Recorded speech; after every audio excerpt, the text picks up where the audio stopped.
October 2024. London. The high flyers at Broadcasting House didn't see the process server coming. A single legal filing. A $10 billion detonation. Donald J. Trump isn't just asking for an apology. He's demanding the keys to the kingdom. $10 billion. That is more than the BBC's entire annual budget. Twice over. The charge? Not just bias, not just fake news. The lawsuit alleges a coordinated, multinational scheme of extortionate election interference, a taxpayer-funded media empire versus a billionaire with a scorched earth legal team. This isn't a courtroom drama, it's an execution. But to understand how we got to this $10 billion bloodbath, you have to realize one thing. The BBC didn't just report on Donald Trump, they helped build him. And in this war, the truth isn't the victim, it's the ammunition. Rewind 30 years, before the lawsuits, before the rallies, before the red hats. There was the gold standard. The BBC was the ultimate arbiter of reality for 400 million people. If the ante of broadcasting said you were a titan, the world believed it. And for a young, hungry real estate mogul from Queens, that validation was worth more than a skyscraper. In the early days, the relationship was a masterpiece of mutual greed. The BBC needed the ratings. Trump needed the prestige of the British establishment. On screen, they painted him as the quintessential American success story, a golden-haired genius, a master of the deal, a man who could turn lead into towers of glass. The public didn't just trust the brand, they worshipped the myth. The BBC provided the lighting, the music, and the global stage. For decades, the partnership was perfect. It was profitable. It was untouchable. The world was convinced they were watching a documentary about a hero.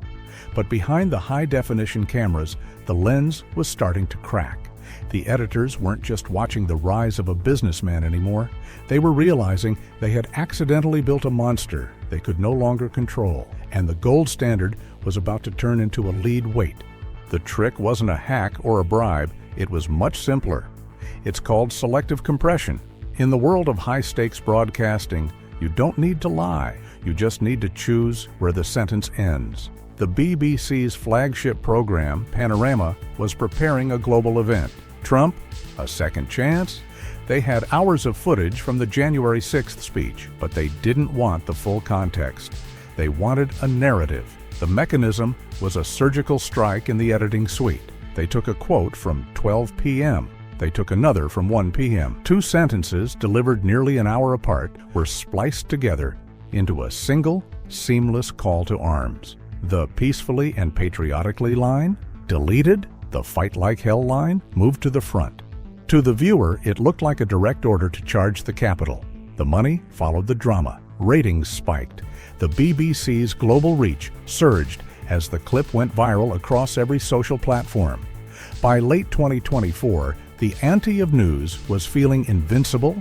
They were the moral arbiters, the gatekeepers of the truth. Internal warnings from senior staff were dismissed as excessive caution. The arrogance was total. They believed they were too big to be sued and too prestigious to be questioned. They were winning the war for the public mind. But on a quiet Tuesday in London, a leaked internal memo began to circulate. It detailed the exact timestamps of the splices. For the first time, the mechanism was visible to the naked eye. The cracks were there. But the BBC leadership did what they always did. They hit ignore. Inside the glass-paneled offices of new Broadcasting House, the alarms were screaming. But the leadership had already cut the wires. Senior editors received a 14-page internal audit. It flagged the selective compression as a breach of the Royal Charter. The response from the top floor? A 2-word email. Proceed anyway. They didn't just ignore the warnings, they doubled down. The BBC began licensing the spliced footage to every major network in Europe and the Middle East. They weren't just reporting the story, they were selling the weapon. Every time that clip played, the BBC collected a royalty. The mechanism was no longer an editorial mistake, it was a revenue stream. But here is the twist that turns a lawsuit into a nightmare. This isn't just about Trump's reputation, it's about the license fee. In the UK, if you own a TV, You must pay the BBC or face a criminal record. The ante was using the mandatory tax of the British public, money meant for schools and hospitals, to fund a multi-million-dollar legal defense fund for a political hit job. The poorest families in Britain were unknowingly financing a war against the leading candidate for the American presidency. The walls were closing in, but the arrogance remained. They thought the Atlantic Ocean was a shield. They thought the impartiality label was a bulletproof vest. Then, the discovery phase began. Subpoenas landed on desks like lead weights. Private WhatsApp groups among the production team were leaked. One message from a lead producer read, "We don't need the facts. We have the edit." The gold standard wasn't just tarnished. It was melted down. The fuse was lit. The $10 billion clock was ticking. And the man in Mar-a-Lago was about to press the send button on the most expensive lawsuit in human history.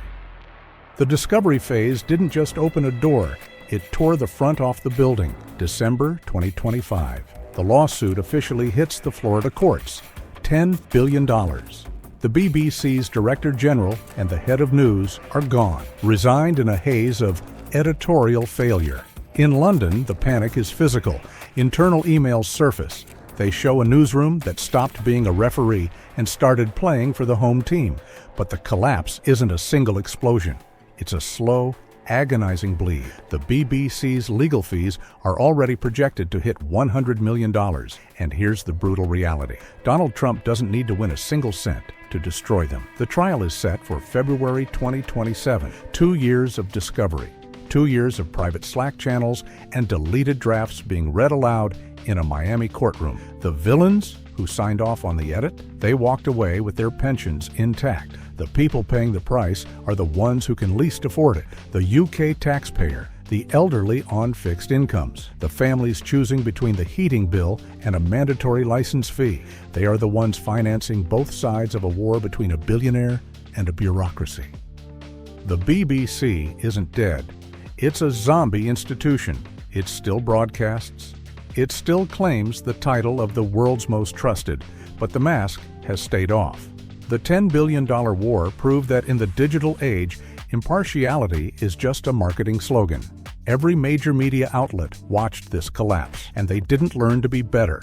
They learned to be quieter. They realized that the mechanism, the selective edit, the forced narrative, is only a crime if you get caught with the raw footage. Today, the laws that allowed this to happen are still on the books. The same editors are sitting in different offices, using the same selective compression to tell you what to think about the next crisis. The screen you're looking at right now isn't a window to the world. It's a curated reality, edited by people who believe you aren't smart enough to see the splices. The $10 billion wasn't the price of a lie. It was the cost of getting caught. The real question isn't whether the BBC is lying to you. The question is, who else is?